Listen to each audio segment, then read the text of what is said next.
Hello दोस्तों, इस video में हम देखेंगे इकाई योजना की रूपरेखा कैसे बनाते हैं।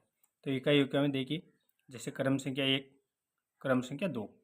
अब हम एक पार्ट से देखेंगे, आप दूसरा अपना बना लेंगे, देख लेना। ये पार्ट 1 इतिहास सब्जेक्ट से संबंधित है। तो देखिए कैसे, कब और कहाँ, ये पार्ट है। इसके दो प्रकरण लिए थे, पार्ट योजना 1 और पार्ट योजना 2। डायरी में 2 थे इस पार्ट के। अब इसके जो शिक्षण बिंदु है वो यहाँ पे लिखो, दोनों प्रकरणों के।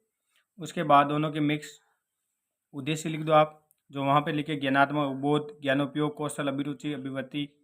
इसमें अब एक दो दो पॉइंट आप लिख सकते हो। फिर व्याख्यान विधि, विधि कौन सी काम में लिख सकते हो, व्याख्यान, प्रश्नोत्तर, प्रदर्शन विधि, जो भी है आपने जो प्रयोग लेते हैं वो विधि लिख दो।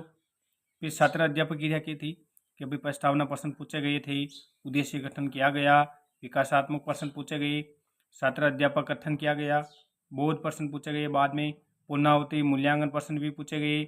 यह छात्र अध्यापक की क्रिया थी।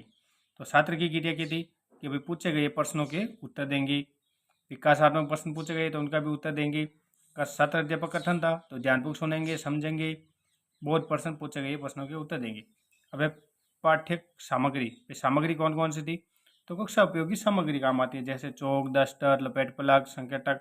और यदि उस प्रकरण में चार्ट का प्रयोग हो तो चार्ट, साइंपट सारांश, यानी भाई साइंपट का पूर्ण रूप से प्रयोग किया गया। आप लिखना चाहो तो लिख सकते हो, भाई साइंपट पे क्या लिखा वो यहाँ लिख सकते हो। पाठ्य अंतर्गत प्रश्न, अब प्रश्न प्रकरण ज़्यादा होने की वजह से यहाँ जगह की कमी होती है, इसलिए आप ये लिख सकते हो, विकासात्मक प्रश्न पूछे गए, बोध प्रश्न पूछे गए। पाठ्य उपरांत बोध प्रश्न किए गए, मूल्यांकन प्रश्न पूछे गए और गृह कार्य दिया गया। यदि आपके पास जगह की फुल हो तो आप गृह कार्य के प्रश्न भी लिख सकते हैं यहाँ पे, और ये गृह कार्य दिए गए ये लिख दो भी तो भी अच्छा है।